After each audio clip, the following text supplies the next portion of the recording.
Hi guys, இன்னைக்கு நம்மளோட சேனலில் மாங்காய் தொக்கு எப்படி செய்கிறோன்னு தான் பார்க்க போகிறோம்.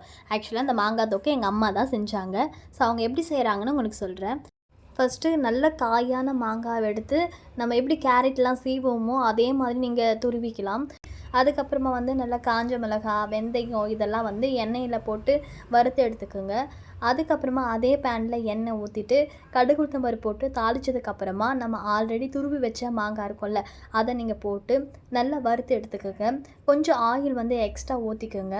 ஏன்னா ஆயில் ஊற்றினா தான் அந்த ஊறுகாவே நல்லா டேஸ்ட்டாக இருக்கும். இதை நீங்கள் தோசை, இட்லி, ரைஸ் கூட நீங்கள் சாப்பிட்லாம். அவ்வளோ சூப்பராக இருக்கும் இந்த மாங்காய் ஊறுகாய். இப்போ ஆல்ரெடி நம்ம அரைச்சி வச்சுருந்த மிளகாய் தூளோ வெந்தயமோ இருக்கும்ல, அதை நல்லா கொரன்னு அரைச்சிக்கலாம். உங்களுக்கு எப்படி ஓகேவோ அதே மாதிரி அரைச்சிக்குங்க. கொரன்னு வேணுனாலும் அரைச்சிக்கலாம், இல்லை நைஸாக வேணுனாலும் அரைச்சிக்கலாம். ஸோ இதெல்லாம் அரைச்சி நம்ம போட்டுட்டு நல்லா கலரிக்குங்க. எங்கள் வீட்டில் எல்லாருக்குமே ஸ்பைஸியாக சாப்பிட்றது ரொம்ப பிடிக்கும். அதனால நம்ம ஆல்ரெடி அரைச்சி வச்ச இந்த மசாலா கூட எக்ஸ்ட்ரா நம்ம மிளகாய் தூள், மஞ்சத்தூள், உப்பு இதெல்லாம் நாங்கள் சேர்த்துக்கிறோம். சப்போஸ் உங்களுக்கு காரம் ஒத்துக்காதுன்னா நீங்கள் ஆல்ரெடி நம்ம போட்ட அந்த மசாலாவே ஓகே, அது கூட லைட்டாக உப்பு மட்டும் ஆட் பண்ணிக்கோங்க.